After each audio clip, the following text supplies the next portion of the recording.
ஒரு காரியமாக இருக்கு. தேவன் சகல அதிகாரத்தையும் ஆளுமையும் தன் பிள்ளைகளாக இருக்கிற உங்களிடத்துல எங்களிடத்துல தான் கொடுத்தார். ஆனா அந்த விருதம் நிறைய பேர் மேல இல்ல. நிறைய பேர் அந்த விருதத்தை இழந்துட்டாங்க.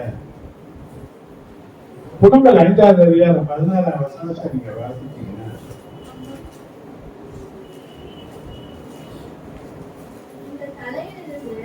எங்க தலையில் இருந்து கிரீடம் விழுந்தது. ஐயோ நாங்கள் பாவம் செய்தோமே. ஏன் கிரீடம் விழுந்து போச்சு? ஏன் ஆளுமை போச்சு? ஏன் தேவனுடைய அதிகாரத்தை பயன்படுத்த முடியாம போச்சு? வானத்திலும் பூமியிலும் சகல அதிகாரங்களும் கொடுக்கப்பட்டிருந்ததுன்னு சொன்னாங்க. ஏன் இந்த அதிகாரத்தை செயல்படுத்த முடியல? இன்னைக்கு அநேக நிலைகளில இன்னைக்கு வேதனை, பிரச்சனை, போராட்டம், இன்னைக்கு வந்து பிசாசுகளுக்கு ஒரு பயம், என்னமோ செய்தித்தாங்க புலம்பக்கூடிய ஏராளமான ஜனங்கள் இன்னைக்கு இருக்கிறாங்க. ஆனா தேவன் நமக்கு அதிகாரத்தை அதிகாரத்தை பயன்படுத்த தெரியாது. இன்னைக்கு வரையில பிசாச உயர்த்தி காணப்படுறாங்க. ஏன் இந்த கிருட விழுந்து போச்சு? நாங்க செய்த பாவம் தான். இன்னைக்கு பல காரியங்கள் சொல்றாங்க. இன்னைக்கு விழுந்து போனவங்க முதல்ல விழுந்து போன நிலையில இருந்துதான் கருத்தை நம்ம தூக்கி வச்சு அவருடைய ரத்தத்தினால கழிவு நம்ம பரிசுத்தப்படுத்தி மீண்டுமாக ராஜாக்களாக ஆசாரியர்களாக கர்த்தர் நிறுத்தினார். ஆனா கொஞ்ச காலத்துல மீண்டும் பழையபடி அந்த விட்டு போன நிலைமைக்கே போறாரு. இயேசு நன்கு மாதிரி வெளிப்படுத்தின 2:4 அதான் சொல்லு.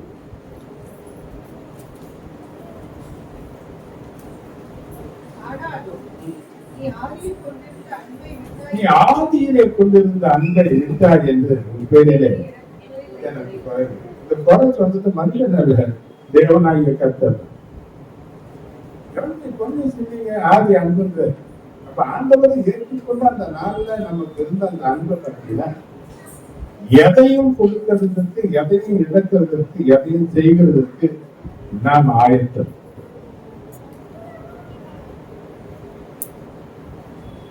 சாப்பாடு செய்யறேன் வந்து பார்த்துக்கிறேன். வேலைக்கு போனோம், நாளைக்கு எல்லாவற்றுக்கும் ஆண்டவரை முன்ன வைத்த அந்த காலகட்டங்களில தேவச்செடியில வைத்த அன்புல பார்த்தீங்கன்னா அது ஒண்ணும் இல்லைனாலும் ஒரு குறை இல்லாம அன்னைக்கு இன்னைக்கு நாளுக்கு நாள் வளர்ந்து இருக்கிறோம். கர்த்தர் நம்மளை ஆசீர்வதித்து இருக்கிறாரு. முதல்ல இருக்க குறைகள் ஒண்ணும் இல்லை. இப்ப அநேகத்துக்கு கொடுக்கிற அளவுக்கு கர்த்தர் நம்மளை ஆசீர்வதிச்சு இருக்கிறாரு. அந்த கொடுக்கிற நிலையில வெற்ற பிறகும் கூட ஆனா ஆண்டவர் மேல இருக்கிற அன்பு குறைஞ்சு போய் உலகத்தின் மேலதான் நமக்கு அன்பு பெருகிடுச்சு. அதாவது ஏன் கர்த்தருடைய கருத்து விழுந்து போனாங்க, ஏன் விருடமா விழுந்து போனாங்க என்று பார்த்தீங்கன்னா அவர் என்ன சொல்றாங்க, உலகத்தின் காரியம் தான். ஏன்னா உலகம் இன்னைக்கு காண்பிக்கிற இச்சை அல்லது இன்னைக்கு வேண்டும் என்று ஒரு துணிகரமாக பாவத்திற்குள் செல்லும் போதுதான் அவன் தேவனுடைய காலத்திலிருந்து விழுகிறான். ஆனா என்னதான் ஒரு சோதனை எனக்கு அப்படி வருதுன்னு சொல்றோம். தேவன் நம்மள என்ன பண்ண மாட்டாரு, அவரு தவறான ஒரு காரியத்தினால நம்ம சோதிக்கிறதுக்கெல்லாம் அனுமதிக்க மாட்டாரு. ஆனா நீதிமான கர்த்தர் சோதிக்கிறார். நீதிமான அப்ப நீதிமான் கொடுக்கிற சோதனை அவருடைய ஆசீர்வாதத்துக்கு வழிவகுக்கும் இல்லையா? விசாரித்து கொடுக்கிற சோதனை பாவத்துக்கு நேராக அவங்க வழிநடத்தும். அலையா அப்ப இன்னைக்கு நம்முடைய வாழ்க்கையில ஒரு காரியத்தை நம்ம பார்க்க போறோம். கர்த்தருடைய காலத்துல அலங்காரமான கிரீடம். எது அலங்காரம்? தேவன் நம்மளை அலங்காரமாக பார்க்கக்கூடிய ஒரு காரியம் எது? இதைதான் நான் உங்களோட பேச போறேன். அலையா யாத்திராகம புஸ்தகம் 28வது அதிகாரம் 2ஆம் வசனத்தை வாசிக்கும்.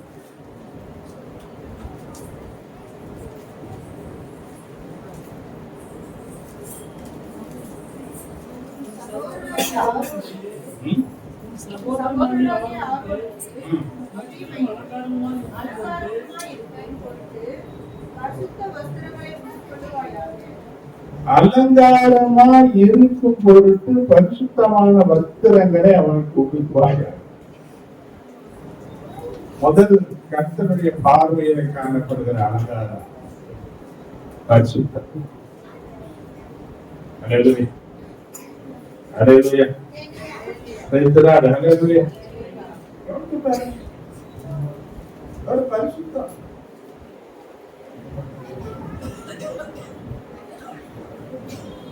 தேவன் அலங்காரமாக பார்க்கிறது என்னங்க? பரிசுத்தம் என்ற வார்த்தைக்கு நமக்கு நல்லா தெரியும். பிரித்தெடுக்கப்படுது. செப்பரேட். உலகத்துல எவ்வளவு ஜனங்கள் இருந்தாலும் என்ன பண்ணாரு? ஒரு குடும்பத்துல இருந்தாலும் கூட ஒரு 5 பேர் ஒரு குடும்பத்துல இருந்தால் 3 பேர் ஒரு பாட்டா இருக்கிறாங்க, 2 பேர் ஒரு பாட்டா இருக்கிறாங்க.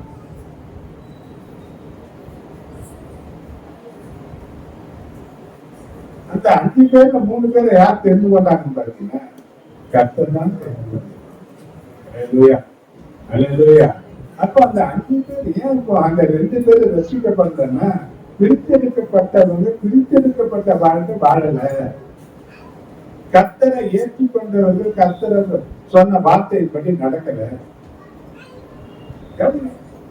இவங்க எல்லா நிலையிலையும் பிரித்தெடுக்கப்பட்டவங்க என்று சொல்லப்பட்டாலும் இவங்க சராசரியான வாழ்க்கையை வாழ்ந்து வாழ்ந்து வாழ்ந்து வாழ்ந்து மற்றவங்களுக்கு எதெல்லாம் மாற்றினாங்க.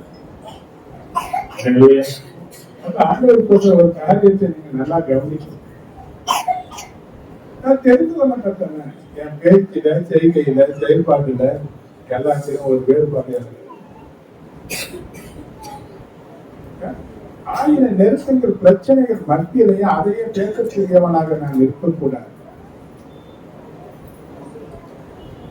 தேவனை போன சில காரியங்களை நான் பேசுறேன். நல்லா கவனிச்சு பாருங்க. ஒரு காரியத்தை நமக்கு ஞாபகம் இல்லை. விபச்சாரத்துல கையும் மெய்யுமாக பிடிக்கப்பட்ட ஒரு பெண்ணை விட்டு பார்க்கணும். இவரை இயேசு இடத்துல கொண்டு வருங்க. இயேசு இடத்துல கொண்டு வர என்ன சொல்றாங்க? கொண்டு வந்து இவரை விபச்சாரத்துல கையும் மெய்யுமா நம்ம பிடிச்சிட்டோம். மோசே இவரை கல்லெறிந்து கொள்ள வேண்டும் என்று சொல்லி இருக்கிறாரு. நீங்க என்ன சொல்றீங்க? நீங்க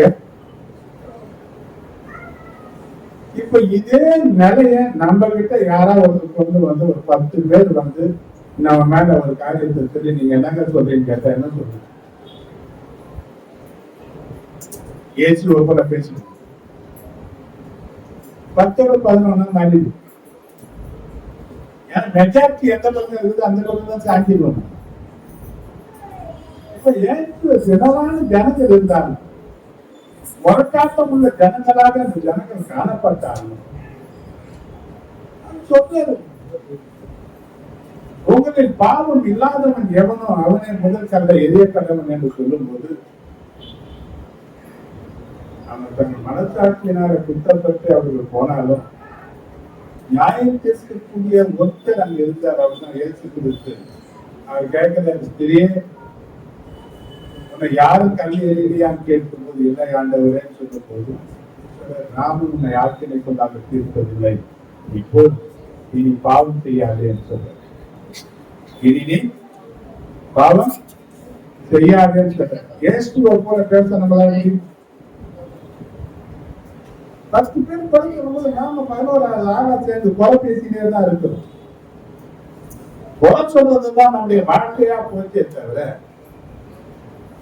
ஆனா ஒரு மனுஷனை தேவன் எப்படி பார்க்கிறார் என்ற அந்த விதமே நம்ம பார்க்க தவறி போவதனால சராசரி மனுஷனாகத்தான் நம்ம வாழ்ந்து கொண்டிருக்கிறோம் தவிர நம்ம வித்தியாசமான ஒரு காரியத்தை நம்ம பார்க்கல. ஆனா ஆண்டவர் இந்த உலகத்துல வித்தியாசமாக நம்மளை வேறுபடுத்தி அவர் தன் கரத்துல உன அலங்காரமாக பார்க்கிறதுக்கு தான் உன வேறுபிடிக்காது. இந்த வேறுபிடிக்கப்பட்ட நிலைதான் முதல்ல பரிசுத்தம் இல்லையா? வேதத்துல இன்னொரு காரியங்கள் சொன்னா ஒரு எதிரி ஆமான் என்ற ஒரு மனுஷன் ஆகாரத்தில் ராஜா அவன் இடத்துல அவன் சொல்றான், நம்ம தேசத்துல ஒரு விதமான ஜனங்கள் கலந்திருக்கிறார்கள். அவருடைய வழக்கங்கள், அவங்க காரியங்கள் எல்லாம் வித்தியாசமா இருக்கு. அவங்க நம்ம கூட ஒத்து வர மாட்டாங்க. நமக்கு வித்தியாசமான காரியத்தை செய்யறாங்க. அவங்க இப்படியே விட்டு நல்லதல்ல என்று சொல்லி மொர்தெகாயை கொல்வதற்கு அவனுக்கு லேசான காரியமா தெரிஞ்சதுனால யூத குலத்தையே கொள்வதற்கு அவன் தீர்மானம் பண்ணான். ஆனா அவன் என்ன குற்றம் சாட்டினான்னா, அவங்க ஒரு விதமான வித்தியாசமான ஜனங்களா இருக்கிறாங்க. அவங்க வழக்கங்கள்லாம் வித்தியாசமா இருக்கு. அவங்க யாருக்குமே சேர மாட்டாங்க. அவங்க எல்லாரும் என்ன பண்ண மாட்டாங்க. இப்ப நம்ம அப்படியே இருக்கலாம்.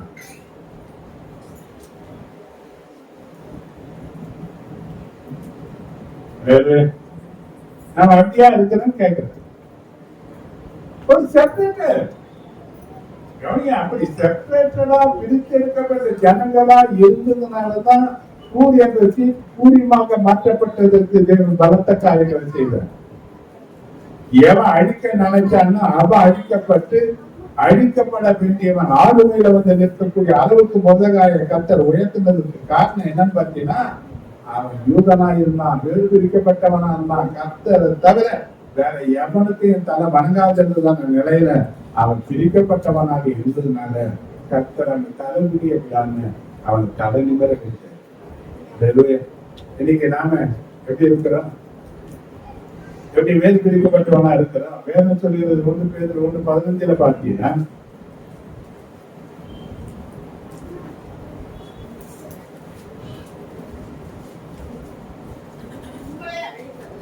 உங்களை அழைத்தது பரிசுத்தரா இருக்கிறது போல நீங்களும் உங்கள் நடக்கைகள் எல்லாவற்றிலும். அப்ப என்ன நடக்க பேசுவது வந்து பேசுறோம்.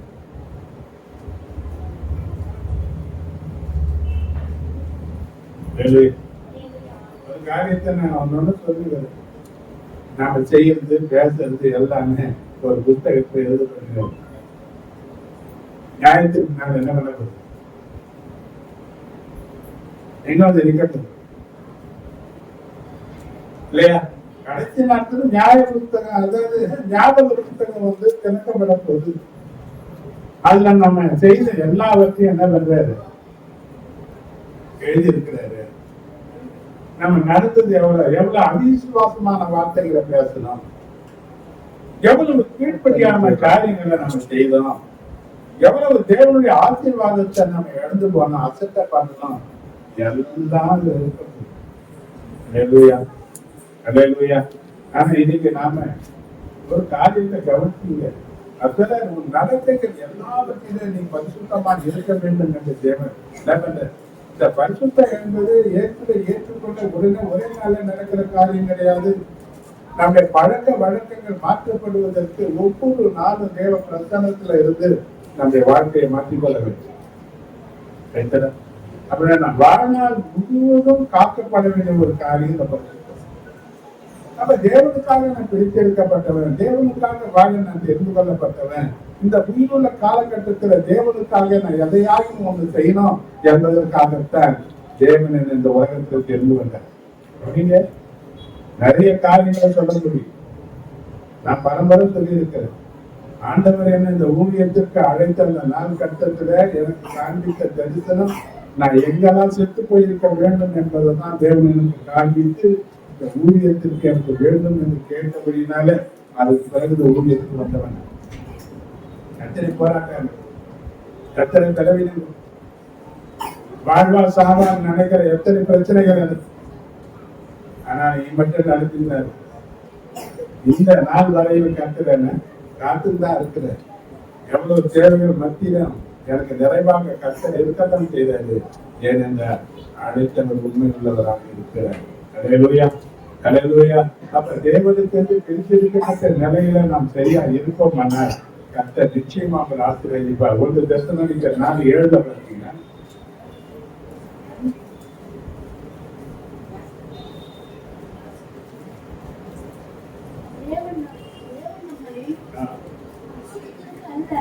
தேவன் நம்மை அசுத்தத்திற்கு அல்ல பரிசுத்தத்திற்கு அழைத்திருக்கிறார். எதற்காக அழைத்தார்? அசுத்தத்திற்கு அல்ல. எடுத்துக்காங்க தேவனுடைய கரத்துல அலங்காரமான கிரீடம், அலங்காரம் பரிசுத்தம் தெரிவித்தல். அல்லேலூயா.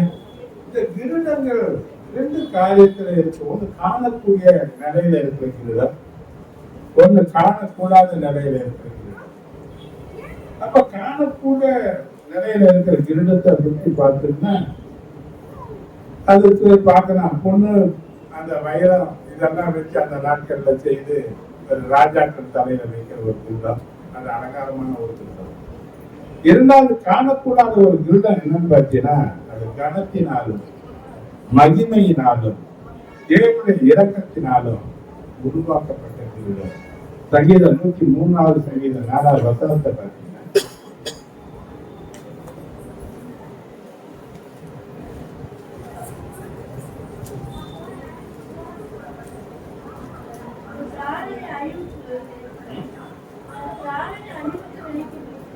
பிராணனை அழிவுக்கு விலக்கி மீட்டு கிருபையினாலும் இரக்கங்களினாலும் முடிசூட்டி. எதை முடிசூட்டார்? இரக்கங்களினாலே தேவன் அந்த கனத்தினாலே முடிசூட்டி என்னை கொடுக்கக்கூடியவராக இருக்கிறார். எபிரேயர் 2:7 பார்த்தீங்கன்னா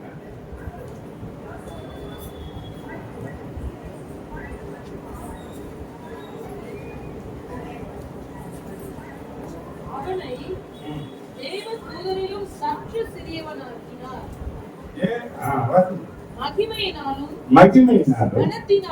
கனத்தினாலும் அவனுக்கு முடிசூட்டி கரத்தின் கிரியைகளின் மேல் அவனை அதிகாரியாக வைத்து மகிமையினாலும் இரக்கத்தினாலும் கர்த்தர் முடிசூட்டுகிறார். இது காணப்படாத கிரீடம், ஆனால் கர்த்தர் கொடுக்கிற மேன்மையான கிரீடம். அப்ப தேவனுடைய பிள்ளைகளா இருக்கிற ஒவ்வொருவருக்கும் தேவனால தெரிந்து கொள்ளப்பட்டு பிரித்தெடுக்கப்பட்ட தன் பிள்ளைகளுக்கு இந்த கிரீடத்தை கர்த்தர் பரிசாக வைத்திருக்கிறார். இதை நாம பார்க்கணும். 2 தீமோத்தேயு 4:7 வந்து பவுல் போய் சொல்றார்,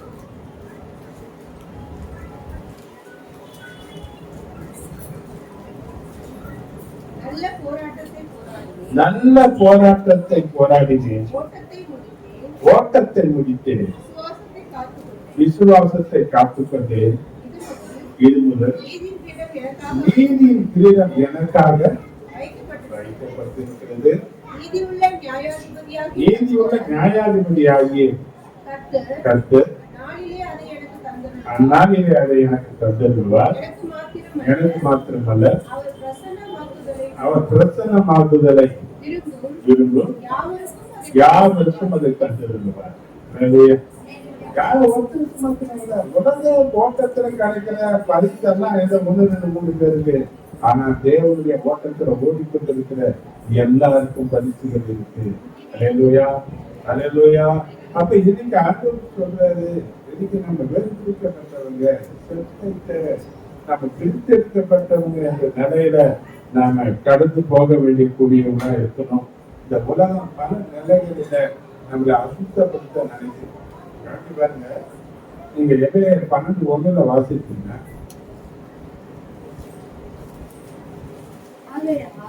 ஆகையால்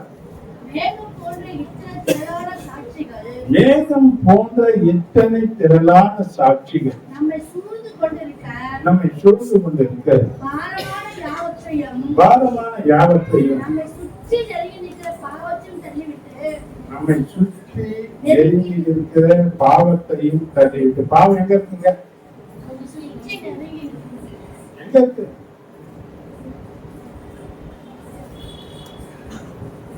எந்த பக்கம் போட்டாலும் அது ஒராச வேண்டிய நிலை. அப்ப நெருங்கி இருக்கிற பாவத்தை தள்ளி விடக்கூடிய பலன் இல்லைன்னா அருமை தள்ளிடும். இவன் நெருங்கிட்ட விட்டு போறாங்க.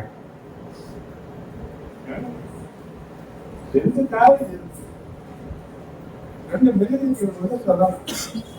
ஒன்னு ஆடு, இன்னொன்னு பன்னி. ரெண்டு அந்த சேர்த்துல விழுந்து போச்சு வெள்ளி. இதனுடைய செயல்பாடுகள் எப்படி இருக்கு நீங்க நினைக்கிறீங்க? விழுந்துச்சு, ஒரு பள்ளத்துல வந்துச்சு, ஒரு சேத்துல வந்துருச்சு இல்லையா? வேதம் அப்படிதான் சொல்றது, நிற்கிறேன் என்று சொல்லுகிறேன் விடாதபடிக்கு எச்சரிக்கையா இருக்கிறது. ஏதோ ஒரு நிலையில விழுந்து போறாங்க, ஏதோ ஒரு நிலையில தப்பு செய்துட்டாங்க. இப்ப ஆடா இருந்தா என்ன பண்ண, பண்ணியா இருந்தா என்ன பண்ண?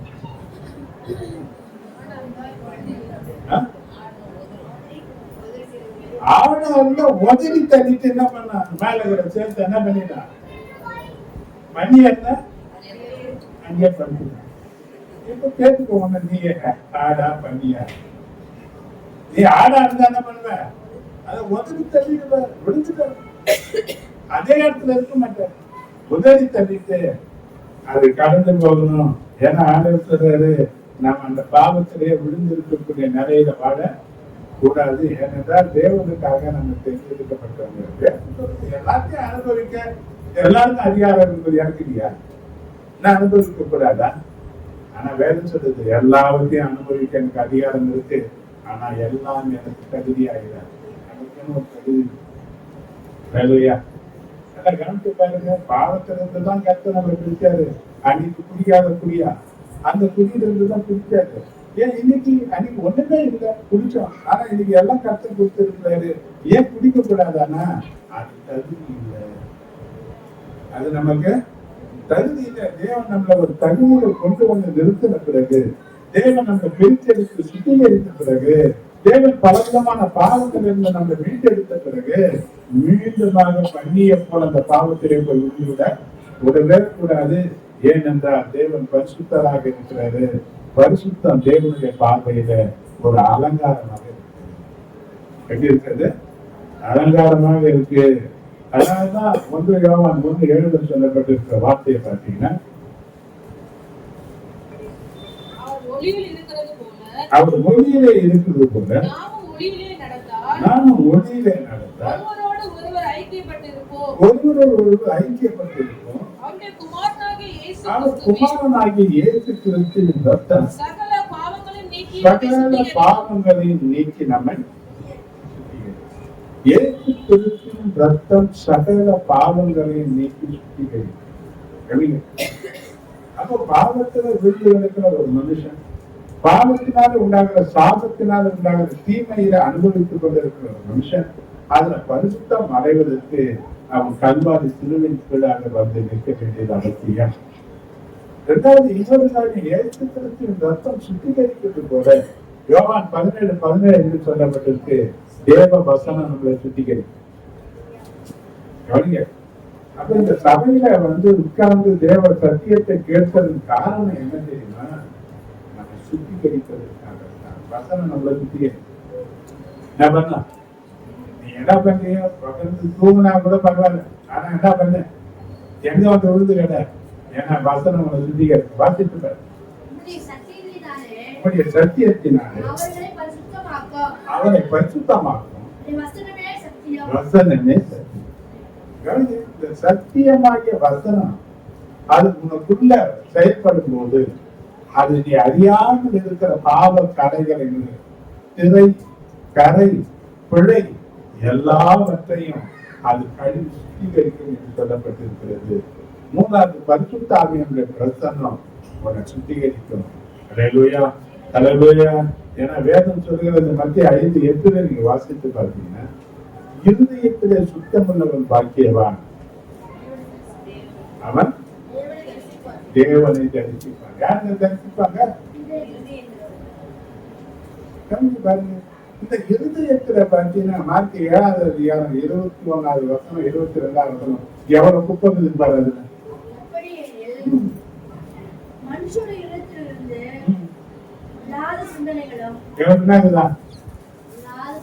அதுல எவனை கெடுக்கலாம், எவனை ஏமாத்தலாம், எவனை அடிமைப்படுத்தலாம், எவனை ஏற்கலாம், எவனை இடதான் இல்லை. பொருளாதார சிந்தனைகள், விபச்சாரங்கள், வேசித்தனங்கள், கொலைபாதகங்கள், களவுகள்,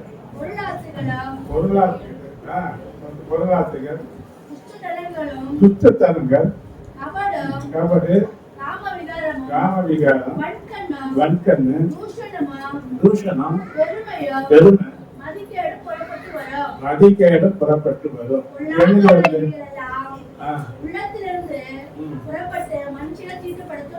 வெளியே எந்த சோப் போட்டு கழுவிடலாம், இது எப்படி கழுவுறது? உள்ள இருக்கிறது எப்படிமா கழுவுறது? எரேமியா சொல்றான் 17வது அதிகாரம் 9வது வசனத்துல எல்லாவற்றையும் பார்க்கிறோம், இருதயமே திருக்குள்ளதும் மகா கேடுள்ளதுமாய் இருக்கிறது. யாருக்கு தெரியும்?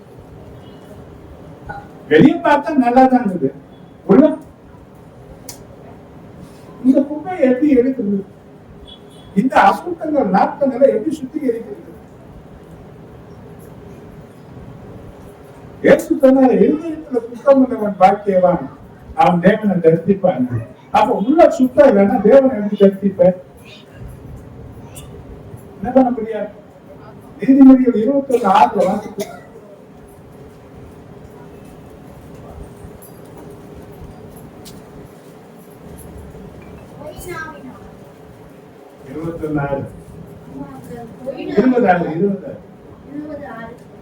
மனுஷர் பெரும்பாலும் தங்கள் தயாளத்தை பிரசித்தப்படுத்துவார்கள்.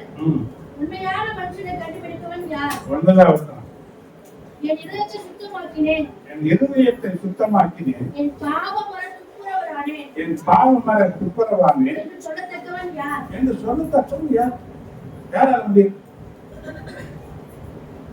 இது உள்ள சுத்தம் இல்லாம வெளியே என்னதான் வெள்ளையும் தெளிவான போட்டுனாங்க, யார பார்க்க முடியாது. எல்லாருக்கும் ஆசை என்ன தெரியுமா? செத்தா பார்க்கணும் மோசம். ஆனா உள்ள என்ன இருக்குது? குப்பையை வச்சு என்ன பண்ண முடியாது, குப்பை கொட்ட முடியாது. அந்த குப்பை நீங்கிறதுக்கு ஒரே வழி சத்தியம்தான்.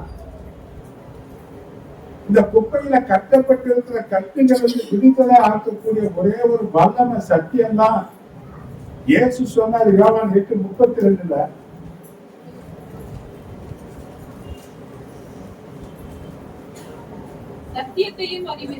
சத்தியத்தையும் அறிவீர்கள், சத்தியம் உங்களை விடுதலையாக்கும் என்றார். இந்த சத்தியம் எங்க கிடைக்கும்?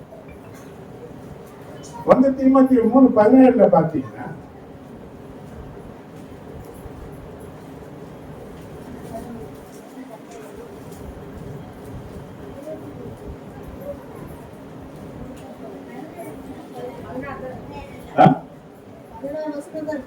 இது 1 தீமோத்தேயு 15:15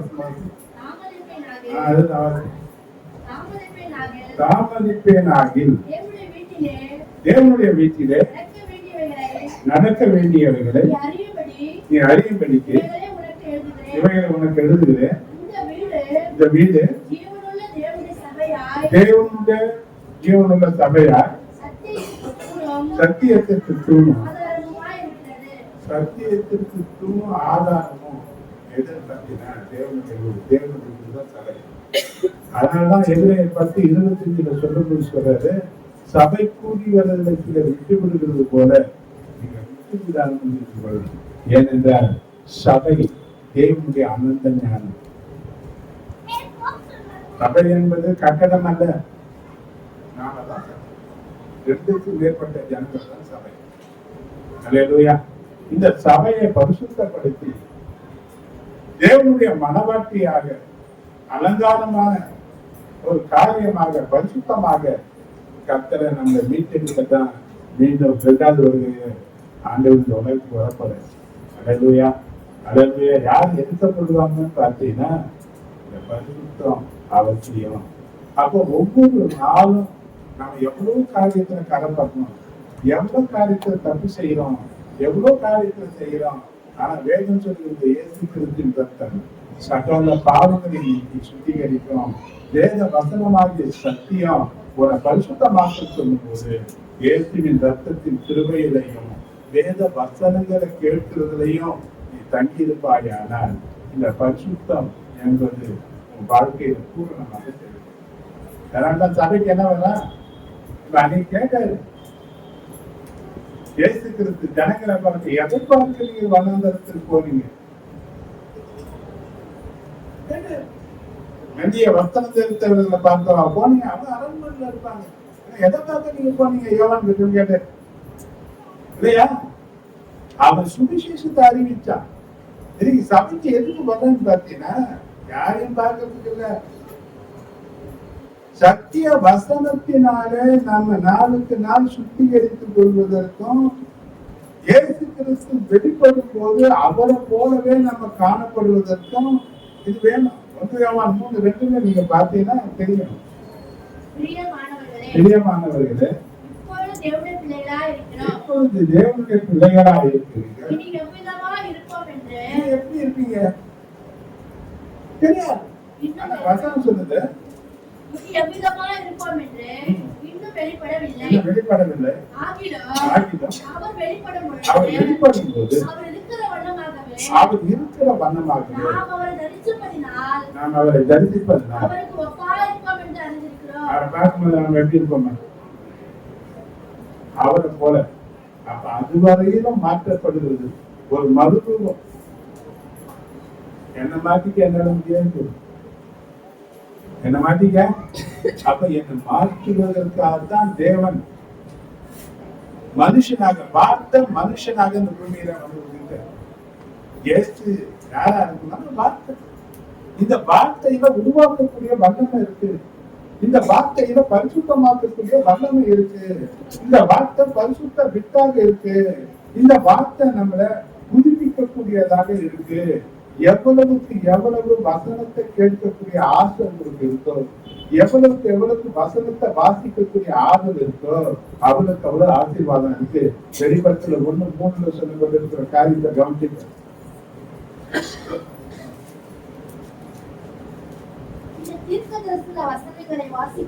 இந்த தீர்க்க தரிசன வசனங்களை வாசிக்கிறவனும் கேட்கிறவர்களும்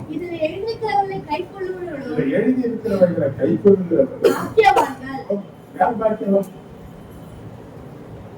பாக்கியவானா இருக்கணும், லட்சணா இருக்கணும், ஆசீர்வதிக்கப்பட்டவனா இருக்கணும்னா இங்க ஆண்டவர் அழகா எழுது. இதை எழுதி இருக்கிறவர்கள் என்ன பண்ண நீங்க கேட்டு பாத்துங்க. ஒரு நாளைக்கு எத்தனை அதிகாரத்தை நீங்க வாசிக்கிறீங்க? நல்ல படிப்பை கொடுத்திருக்கிறாரு, நல்ல அறிவை கொடுத்திருக்கிறாரு, நல்ல வாலிபத்தை கொடுத்திருக்கிறாரு. எத்தனை அதிகாரங்கள் நீங்க படிப்பீங்கன்னு நீங்களே கேட்டு மனசாட்சி உங்க பதில் சொல்லுங்க. ஒவ்வொரு நாளும் சுத்திகரித்து வழி ஒவ்வொருடைய தேவனுடைய வார்த்தையை கேட்டு நடந்து கொள்வதற்கு ஆலோசனை. நீ நடக்க வேண்டிய வழியை உனக்கு காண்பித்து உன் மேல கண்ணை வைத்து உனக்கு ஆலோசனை சொல்லுவேன் என்ற ஆலோசனை சத்தம் உனக்கு கேட்கப்படுவதற்கு வேதம் உனக்கு எப்படி இருக்கு? சந்தோஷமா இருக்க? தேனியில தேனியில மதுரமா இருக்கிற இந்த வேத வசனத்தை படிக்கிறதுக்கு உனக்கு போர் அடிக்குதா? படிக்க தோணுது. நிறைய பேருக்கு தூக்கமே எப்பதான் வருது? பைபிள் எடுத்தா தூக்கம் வரும். பைபிள் எடுத்தாதான் 4 போன் கால் வந்துடும். பைபிள் வாசிக்கிறதுக்கு என்ன பண்ண முடியாது. ஆனா இந்த பைபிள் உன்னை சுத்திகரிக்கும். இந்த பைபிள் உன்னை பரிசுத்தப்படுத்தும். இந்த பைபிள் உனக்கு தேவன் எதிர்பார்க்கிற பரிசுத்தமான அலங்காரத்தை உன் வாழ்க்கையில உருவாக்கும். ஏனென்றால் தேவனுடைய பார்வையில பரிசுத்தம் ஒரு பரிசுத்த அலங்காரம். எது அழகு? எது அழகா பாக்குற ஆண்டவர்னா பிரித்தெடுக்கப்பட்ட தன் ஜனங்களை தான் என்ன பண்றாரு? அழகா பாக்குறாரு. எபிரேயர் 12:14 நீங்க பாருங்க.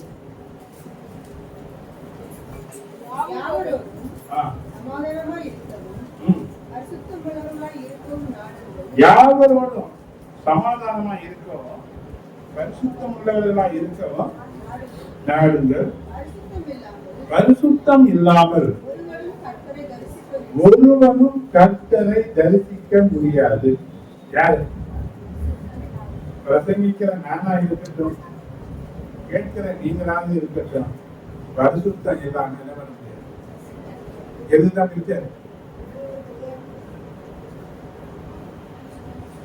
எவ்வளவு இதுக்கு நீங்க ஞானங்களை செலவழிக்கணும். ஒரு நாளைக்கு ஒண்ணு பரிசுத்தப்படுத்திக் கொள்வதற்கு ஏற்றுக்கிறதும் வேத வசனமும் திரளாக நம்ம கையில கொடுத்துருக்க வேத புத்தகத்தை அவங்க கையில கொடுத்துருக்கிறாங்க. ஆண்டு நீங்க எவ்வளவு வேதத்தை வாசிக்கணும்? இன்னைக்கு சிந்தனையில கலப்பட இல்லையா? பார்வையில கரப்படலையா? பேச்சில தப்பு செய்யலையா? எத்தனை பாவங்கள் வந்து சின்ன ஒரு கோபம் வந்தாலும் எத்தனை தாழ்மாறான வார்த்தைகள் வாயிலிருந்து புறப்பட்டு வருது, எத்தனை அவிசுவாசமான வார்த்தைகளை நாம் பேசிட்டு இருக்கிறோம், எவ்வளவு நன்மைகளை நாம எழுது போயிருக்கிறோம். இதெல்லாம் எப்ப தெளிவுபடுத்த முடியும் நம்மளால? வேத வசனம் தான் உன்னை பரிசுத்தம், ஏசி கிறிஸ்து ரத்தம் தான் உன்னை பரிசுத்தப்படுத்தணும். பரிசுத்த ஆவியானுடைய அபிஷேக பிரசன்னம் உன்னை பரிசுத்தப்படுத்தும். அவருடைய அசைப்பாடுதல் வாழ்க்கையை மாற்றி கொடுக்கும். இந்த மாற்றங்கள் எல்லாமே தேவனை தரிசிக்க முடிவே முடியாது. பரலோகம் என்பது கனவு கூட காணாது. என்ன பண்ண? அதுதான் சபையை வச்சாரு. அதுதான் இயேசு கிறிஸ்து தன் ரத்தத்தை சிந்தி சபையை சம்பாதிச்சாரு. வாசித்து அப்போஸ்தலர் 20:25.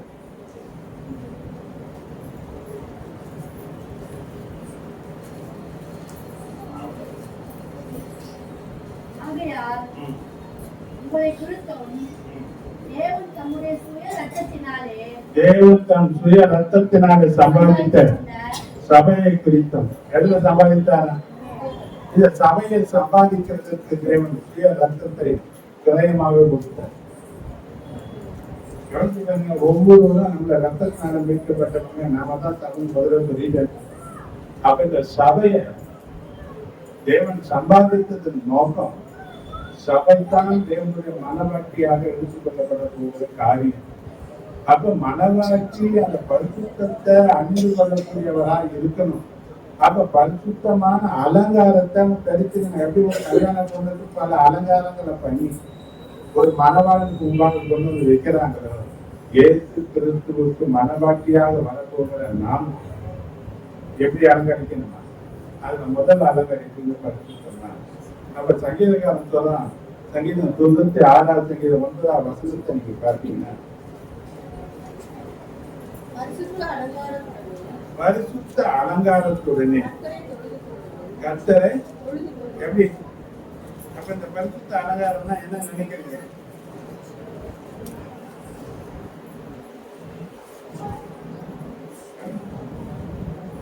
கர்த்தரை எப்படின்னா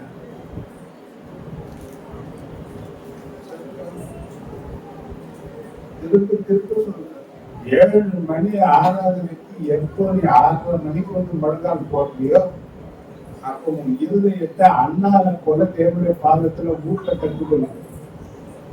நிந்தைகள், அவமானங்கள், எதிர்பார்ப்புகள், பிரச்சனைகள் அத்தனை மத்தியிலையும் அவ வெற்றி சிறந்தவளாக வாழ்ந்ததுக்கு காரணம் என்ன தெரியுமா? அங்கங்க ஓடல, தேவனுடைய பாதத்துக்கு வந்தா, மூச்சு தன்னை அர்ப்பணிச்சா. இன்னைக்கு நம்ம வாழ்க்கையில முழுமையாக அர்ப்பணிக்கிற ஒரு எண்ணம். ஏன்னா பிரித்தெடுக்கப்பட்ட நாடு இது, தேவனுக்காக அர்ப்பணிக்கப்பட்ட நாடு. தன்னுடைய நாளை நமக்காக கொடுத்தார். உன் பிரச்சனைகளை சந்திக்கிறதற்கு, உன்னை பலப்படுத்துவதற்கு, உன் வாழ்க்கைக்கு வேண்டிய ஆலோசனைகளை கொடுப்பதற்கு, நீ நடக்க வேண்டிய வழியை உனக்கு காண்பிப்பதற்கு தேவன் கொடுத்த நாளுதான் இந்த பரிசுத்த நாள். இது தேவனுடைய பார்வையில அலங்காரம். பரிசுத்தம் ஒரு அலங்காரம். அப்ப அந்த அலங்காரத்தை தரித்துக் கொள்ள வேண்டிய ஒரு காரியம் மனவாட்டிக்கு இருக்கு. அப்ப சபைதான் மனவாட்டி. அப்ப இன்னைக்கு எந்த அளவுக்கு இந்த பரிசுத்தத்தை பெற்றுக் கொள்வதற்கு கவனிச்சு பாருங்க. உங்களுக்கு தெரியாதது ஒண்ணும் கிடையாது. கல்யாணம் பார்த்தீங்கன்னா 3 நாளுக்கு முன்னவே அலங்காரம் பண்ண ஆளுக்கு போறாங்க. அப்போது முடியல. எத்தனை நாள் அலங்காரம்? ஏன் பொண்ணு லேட்டா வருதுன்னு பாத்தீங்கன்னா மேக்கப் செய்யறாங்க. பியூட்டி பார்லர் என்ன பண்ற? அது வேற அலங்காரம் வேற. என்னதான் பண்ணாம மூஞ்சி பார்க்கணும். அதே இல்லையா? ஆனா தேவனுக்கு கொடுக்கிற அலங்காரம் பரிசுத்தம், அது தேவனுக்கு பிரியமானதாக மாறும். அப்ப இன்னைக்கு முதல் பாகம் இன்னைக்கு நான் பேசுறேன். அலங்காரமான கிரீடம், அலங்காரம், இந்த பரிசுத்தத்தை குறித்து பேசுறேன். வருகிற நாட்கள்ல தேவன் கொடுக்கிற வார்த்தைகளை வைத்து அலங்காரம் பேசுறேன். ஏன்னா திருவள்ளுவர் போட்டு இந்த வார்த்தையை முடிச்சுக்கிறேன். ஒரு இடத்துல வெளிப்பாராக காணிகள் முடிச்ச நம்ம திருவள்ளுவர் நேராக வரும்.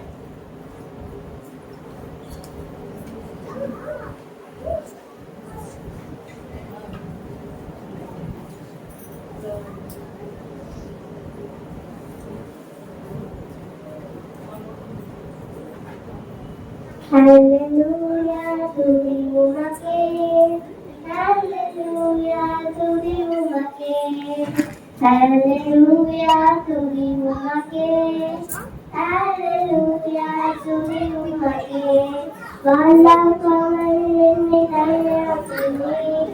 ஈடாக்காமல் என்னை மேலாக்குவீர். வாழாக்காமல் என்னை கையாக்குவீர். ஈடாக்காமல் என்னை மேலாக்குவீர். Hallelujah, துதி உமக்கே. Hallelujah, துதி உமக்கே. Hallelujah, துதி உமக்கே. Hallelujah, துதி உமக்கே. அடக்கை கொடியத்தை அடக்கும் வல்லமையை சிறிய தாவீதுக்குள் வைத்தவரே. அடல் வைத்தவரை ஜாதிகள் மத்தியிலே உயர்த்தி தூக்கி அடக்கல் ஒளியாட்டை அடக்கும் வல்லமையை சிறிய தாவீதுக்குள் வைத்தவரே.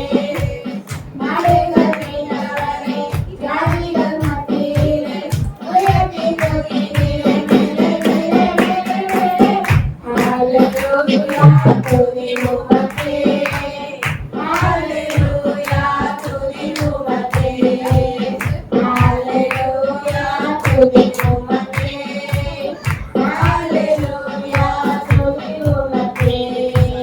கைவிட்டு தூக்கி விட்டு உலகத்தில் நிறுத்தி பிள்ளையை கட்டிவிட்டு நிரந்தரமாய் ருசியை கட்டிவிட்டு நம்மளை தூக்கி விட்டு சிங்காரம் கண்டுவிட்டு நிரந்தரமாய் கைவிட்டு தூக்கி விட்டு உலகத்தில் நிறுத்தி பிள்ளையை கட்டிவிட்டு நிரந்தரமாய் ருசியை கட்டிவிட்டு நம்மளை தூக்கி விட்டு சிங்காரம் கண்டுவிட்டு நிரந்தரமாய். Hallelujah, துதி உமக்கே. Hallelujah, துதி உமக்கே. Hallelujah, துதி உமக்கே. Hallelujah, துதி உமக்கே.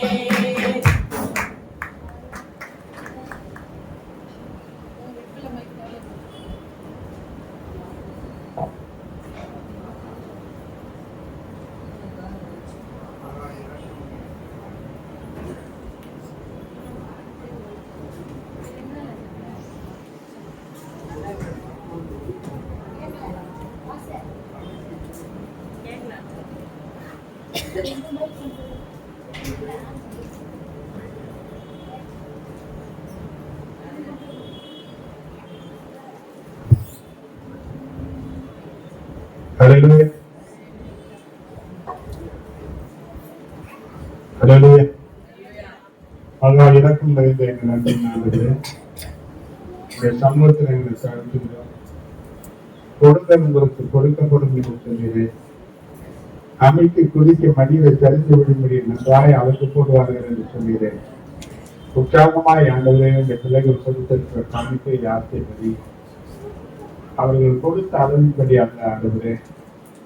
அமைக்கு குறித்து மடியை தடுத்து விடும்படி நன்றாய் அழைத்து போடுவார்கள் என்ற வாக்கின்படியே இவர்கள் திரளாய் தந்தை நீர் கனப்படுத்தும்படியாக சொல்லிக்கிறேன். இவர்கள் கொண்டு வந்திருக்கிற தசமகாலங்களை ஆசிர்வதி எல்லா ஒவ்வொரு பகுதியிலும் உங்களுக்கான மேன்மையும் கனமும் மாலை உண்டாகிறது. வழிநடத்தி ஆசிர்வதி இயேசு கிறிஸ்து நிறைய நாமத்தால் தெரிவித்த ஜீவனுள்ள நாள்.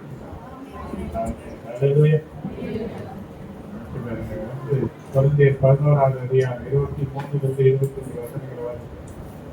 நான் உங்களுக்கு ஒப்புவித்ததை கர்த்தரிடத்தில் பெற்றுக்கொண்டேன். ஒரு நிமிஷம் அங்கங்க போய் இருக்காதீங்க. நான் உங்களுக்கு ஒப்புவித்ததை கர்த்தரிடத்தில் பெற்றுக்கொண்டேன்.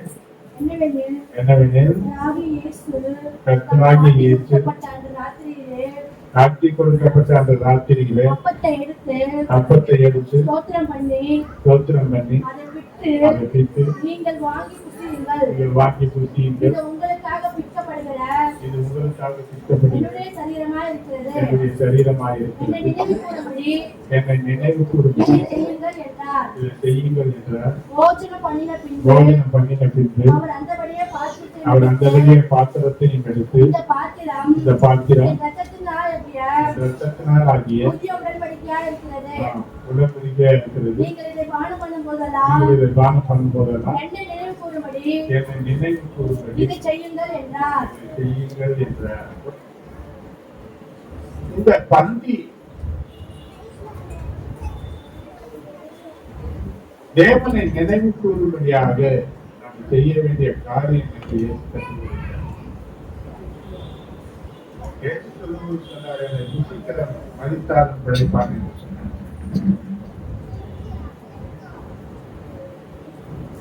இந்த பந்தியில பங்கெடுக்கிற நேரம் இயேசுவை நாம் நினைவு கூற வேண்டும். அப்பத்தை பிடிக்கும் போது தன் சீஷர்களிடத்தில் சொன்னார், அது என் சரீரத்திற்கு அடையாளமான ஒரு காரியம்.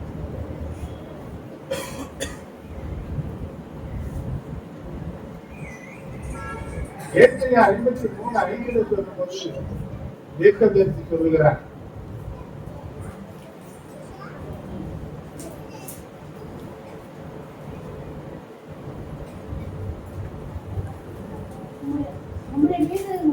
நம்முடைய வீழ்தல்கள் நிமித்தம் அவர் காயப்பட்டு அவர் காயப்பட்டு நம்முடைய அக்கிரமங்கள் நிமித்தம் நம்முடைய அக்கிரமங்கள் நிமித்தம் அவர் நொறுக்கப்பட்டார். அவர் நொறுக்கப்பட்ட நமக்கு சமாதானம் நமக்கு உண்டு பண்ணும் சமாதானத்தை ஆக்கினை உண்டு பண்ணுகிற ஆக்கினை அவர் மேல் வந்தது. அவர் மேல் வந்தது. அவருடைய தழும்புகளால் அவருடைய குணமாகிறோம். தழும்புகளாலே நாம் குணமாகிறோம்.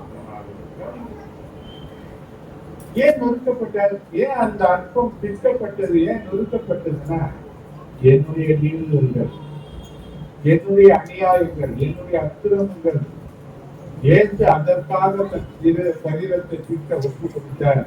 இப்பொழுது இந்த சரீரத்தை சரீரமாகி அப்பத்தை புசிக்க வந்திருக்கிற நான் ஏதாவது அக்கிரமங்கள் இருக்கா? அநியாயங்கள் இருக்கா? பாவங்கள் இருக்கா? மீறுதல்கள் இருக்கா? கசப்புகள் இருக்கா? மன்னிக்கப்பட முடியாத பாவங்கள் இருக்கா? இதை நாங்க நினைவு கூர்ந்து நம்ம சுத்திகரிக்கிறதுக்கு ஒரு சின்ன சந்தர்ப்பம் இருக்கு. ஏனென்றால் இத்தனை காரியத்தை வைத்து என்ன பண்ண முடியாது. அவருடைய சரீரமாகி அப்பத்தை புசிக்க முடியாது. ஏன்னா அப்படி புசிக்கிற ஒரு மனுஷன் பலவீனப்பட்டு போவான், வியாதிப்பட்டு போவான், அவன் மறித்து போவான் என்று சொல்லி வேதம் வச்சிருக்கிறது. கொஞ்சம் சித்தி மன்னிக்க முடியாத மக்கள் இருப்பார்களான ஆண்டவரே, நான் மன்னிக்கிறேன். யார் மேல கசப்புகள் இருக்குமானால் ஆண்டவரே, அந்த கசப்புகளை நான் எடுத்துக்கிறேன். ரோமர் 5:5 சொல்லப்பட்டபடி என்னுடைய அன்பு என் இருதயத்தில் ஊற்றப்படத்தான். என் குறைகள் மீறுதல்கள் எதுவாக இருந்தாலும் ஏசி வந்து எனக்கு அறிவுறுத்த மாட்டேன். அர்ப்பணிக்கிறேன். பெரிய சடங்கு அல்ல, தேவன் நமக்கு வைத்த ஒரு ஒழுங்கு. அவருடைய சரீரமும் ரத்தமும் நம்முடைய சரீரத்தோட ரத்தத்தோடு இணைக்கப்படுகிற ஒரு பெரிய நிகழ்ச்சி. அவர் சரீரமும் ரத்தமும் மகா பரிசுத்தமானது. அசுத்தத்தோடு இதுல நான் பங்கெடுக்க முடியாது. பாவம் செய்யாத மனுஷன் இல்லையே என்று சொல்லி வேதம் சொல்லுது. அப்படி பாவங்கள் இருக்குமானார், மீறுதல்கள் இருக்குமானார், ஒருவேளை கசப்புகள், கோபங்கள், சண்டைகள், மன்னிக்க முடியாத தன்மைகள் இருக்குமானார், தேவ கருத்துல ஒப்பு கொடுத்து ஆண்டவரே நான் மன்னியம் என்று சொல்லி அர்ப்பணித்து உன்னை சுத்திகரித்துக் கொள்ளக்கூடிய ஒரு நேரம். இந்த பந்தியின் நிமித்தம் சரீர ஆரோக்கிய சுகம் பெறணும், வியாதியை மறையணும், பரிசுத்த ஆவியானுடைய அபிஷேக தைலம் உன்னால இறங்கி வரணும், இருதய சமாதானம் பெற்றுக் கொள்ள வேண்டும். தேவன் அருகிலே நிற்கிற தேவனுடைய பிரசன்னம் இந்த இடத்துல இருக்கு. கொஞ்ச நேரம் ஆராய்ந்து பாருங்க. கொஞ்ச நேரம் தவறுகள் இருக்கமானால் தேவனுக்கு உனக்கு தெரிகிற மாதிரி அறிக்கை செய்து விட்டு விடுவதற்கு தேவ சமூகங்கள் ஒப்புக்கொடு. 28:13 சொல்லப்பட்டிருக்கு, தன் பாவங்களை மறைக்கிறவன் வாழ்வடைய மாட்டான், அதை அறிக்கை செய்து விட்டு விடுகிறவனும் இரக்கம் பெறுவான் என்று சொல்லப்பட்டிருக்கு. ஒரு அருமையான நேரம்.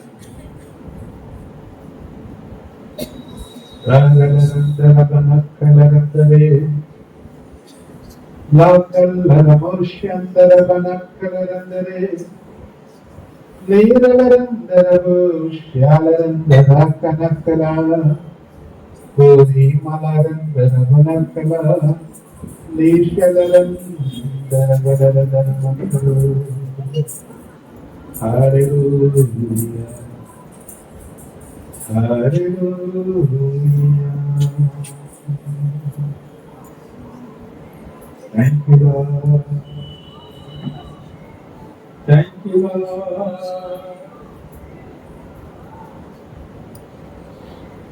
இது உங்களுக்காக விற்கப்பட போகிற என்னுடைய சரீரமாக இருக்கிறார்கள்.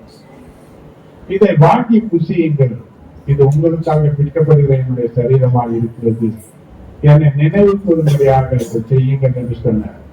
விற்கப்பட போகிற சரீரமாகி அப்பத்திற்காக அளவுக்கு சுருக்கமாக சொன்னார்.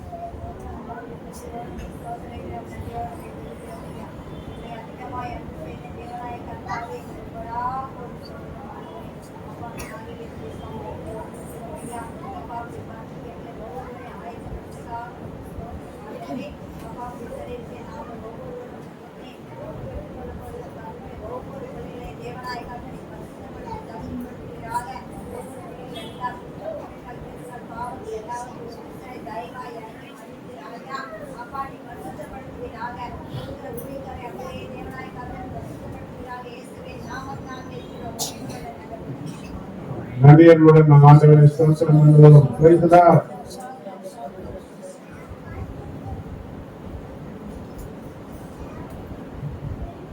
அந்தபடியே அவர் பாத்திரத்தையும் எடுத்து, இது என் இரத்தத்தினாலாகிய புதிய உடன்படிக்கையா இருக்கிறது, என்னை நினைவு கூறும்படி இதை செய்யுங்கள் என்று சொன்னார். சிந்தப்பட்ட அவருடைய ரத்தமாகி இந்த ரசத்திற்காக, இதை நம்மை பரிசுத்தப்படுத்தும்படியாக, வியாதிகளை நீக்கி சுக ஆரோக்கியக்கார ஜீவனத்தை ஆசீர்வதிக்கும்படியாக சிந்தப்பட்ட ரத்தத்திற்காக யாரும் பெற்றிருக்க வேண்டும்.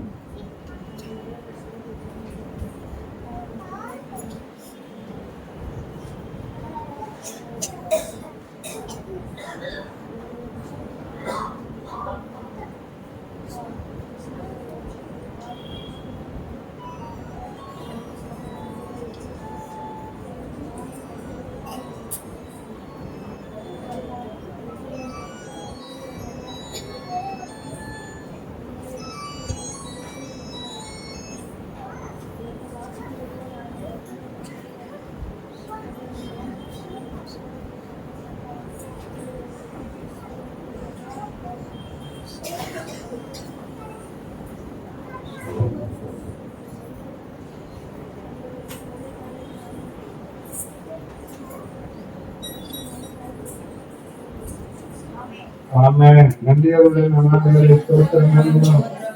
அப்படியே ஜெப தியானத்துல இருக்கோம். கவனத்தை அந்த பக்கம் திருப்பாதீங்க. ஒரு பாடல் பாடும்போது அண்டி பருவார நேரம் கவனத்தை திருப்பாங்க.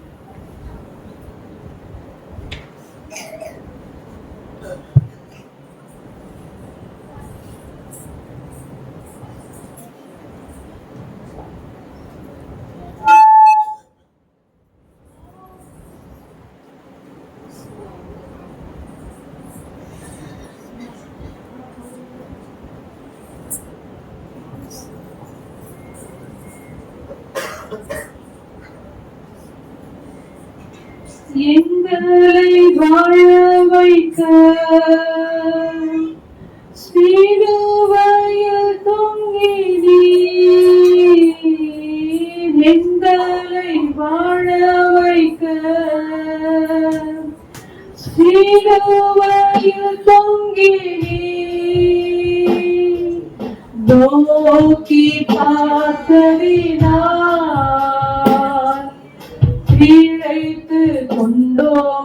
ஐயா நோக்கி பார்த்ததினார் இழைத்து கொண்டோம் ஐயா தொற்று கொடுத்தீர் ஐயா உம்மையே எனக்காக உலகின் ரட்சகரே உன்னத பலியாக ஒப்பு கொடுத்தீரையா உம்மையே எனக்காக உலகின் ரட்சகரே உன்னத பலியாக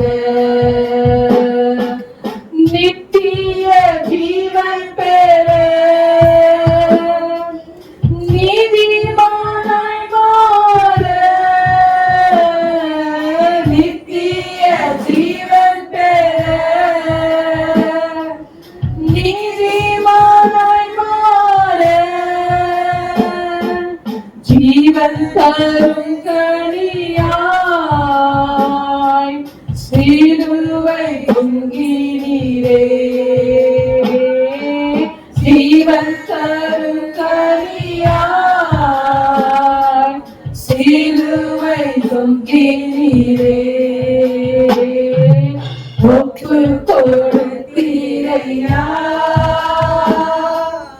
உம்மையே எனக்காக உலகின் ரட்சகரே உன்னத பலியாக சுத்திகரித்தீர்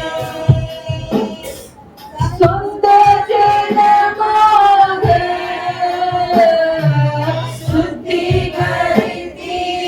சுத்திகரித்தீர் சொந்த ஜனமாக உள்ளத்தில் வந்தீரையா உமக்காய் வாழ்ந்திட உள்ளத்தில் வந்தீரையா உமக்காய் வாழ்ந்திட ஒப்பு கொடுத்தீரையா உம்மையே எனக்காக உலகின் ரட்சகரே உன்னத பலியாக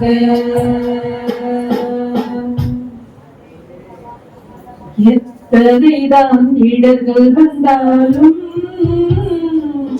விசுவாசத்திலே நிலைத்திருப்பேன்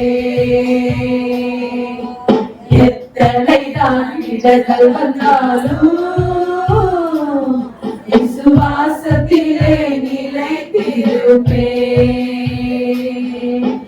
எனக்காக அப்பா நியமித்த இந்த பாதையிலே நான் ஓடுகிறேன் எனக்காக அப்பா நியமித்த இந்த பாதையிலே நான் ஓடுகிறேன் ஹல்லேலூயா ஹல்லேலூயா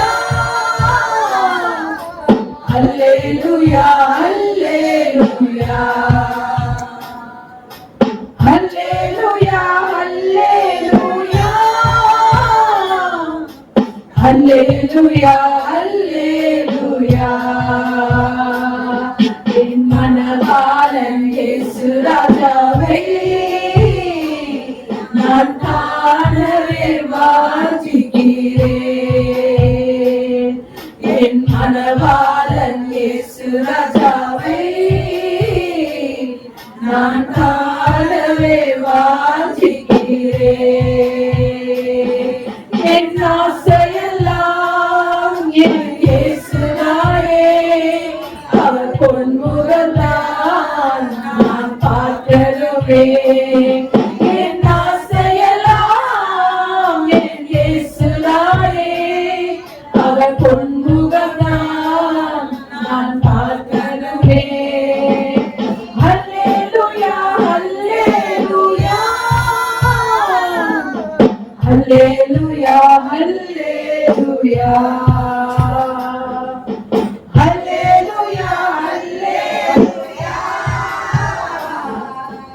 அல்லேலூயா அல்லேலூயா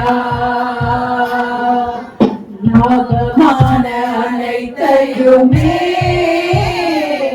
நான் நஷ்டம் என்று கருதுகிறேன். எனக்கு லாபமான அனைத்தையுமே நான் நஷ்டம் என்று கருதுகிறேன். ராஜாவே, இந்த வேலைக்காக மகிழ்ச்சியுடன் நான் ஓடுகிறேன். இயேசு ராஜாவே, இந்த வேலைக்காக மகிழ்ச்சியுடன் நான் ஓடுகிறேன். அல்லேலூயா அல்லேலூயா அல்லேலூயா அல்லேலூயா அல்லேலூயா அல்லேலூயா அல்லேலூயா பரமஅழகின் தந்தைய கொடுத்தார் நான் லக்கை நோக்கி ஓடுகிறேன். பரமஅழகின் தந்தைய கொடுத்தார் நான் லக்கை நோக்கி ஓடுகிறேன்.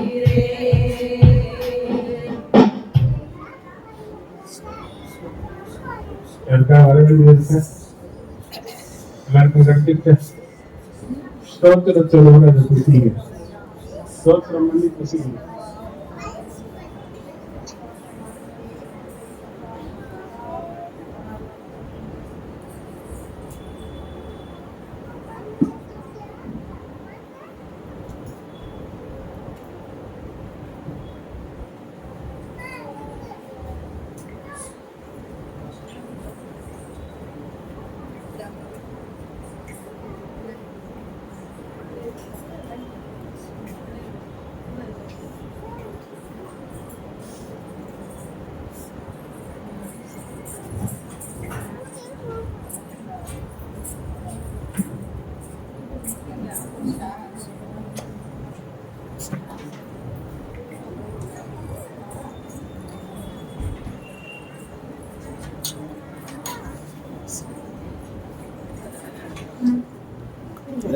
நீங்களா ஏன் வந்தீங்க?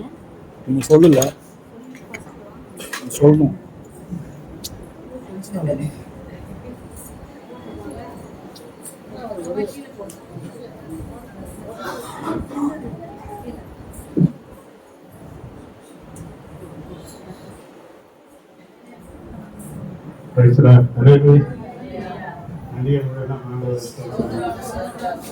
நமக்கு பாராட்டின எல்லா நன்மைகளுக்காக மாறாத அவர் அன்பு கிருபைகளுக்காக நன்றியோடு ஸ்தோத்திரம்.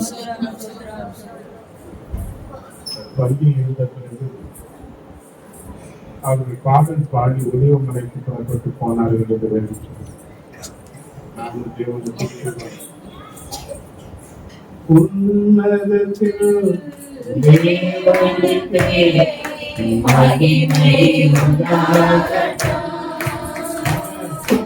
உன்னதத்தில் தேவனுக்கே மகிமை உண்டாகட்டும். இந்த பூமியிலே சமாதானமும் பிரியமும் உண்டாகட்டும். இந்த பூமியிலே சமாதானமும் பிரியமும் உண்டாகட்டும்.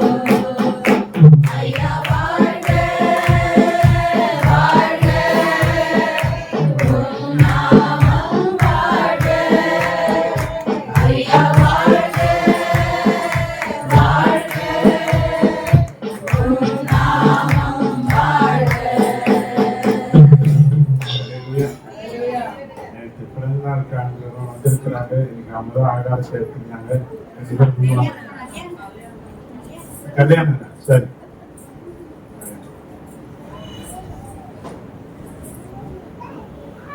கைகளை நீட்டி உங்களுக்காக சபையாய் கூடிய நம் ஆசிரியர்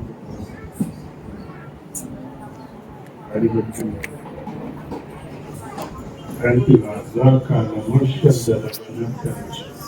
பல இறக்கமும் திருமையும் கருணையும் நிறைந்தார். நாட்களை விசேஷித்துக் கொள்கிறார், கர்த்தருக்காக அதை விசேஷித்துக் கொள்கிறார். அதுவே ஒரு திருமண வாழ்க்கையில் எனக்கு 20 வருடங்கள் கர்த்தரை வைத்திருக்கிறார்.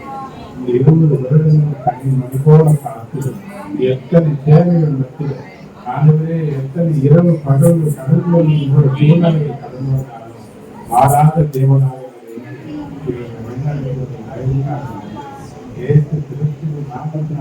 இந்த வருஷம் மனமகிழ்ச்சி நாளாக இருக்கிறாங்க. ஆகவே செய்வதெல்லாம் வாய்க்கும் என்ற வார்த்தையை சொல்லி ஆத்மீகம் திரும்ப பெருக்குள்ளதாக நன்மைகள் உண்டாவதாக, விடிய கால விடுப்போல் வெளிச்சம் வருவதாக, எல்லா நிலையும் வாழ்ந்தவர்கள் சுகமாக இருக்க நம்ம சபையாக இவர்களை ஆசீர்வதிக்கிறோம். இந்த ஆசீர்வாதம் இவர்கள் மேல தங்கியிருக்கட்டும், நன்மையும் கிருபை பெறவிட்டும். இயேசு கிறிஸ்து நேற்ற நாமத்தால் ஜெபிக்கிறோம் ஜீவனுள்ள நல்லபிதான். Wish you happy wedding day. God bless. கர்த்தர் ஆசீர்வதிப்பாரா. இன்னும் ஒரு அறிவிப்பு, சண்டே கிளாஸ் பிள்ளைகளுடைய நிகழ்ச்சிகள் இருக்கு.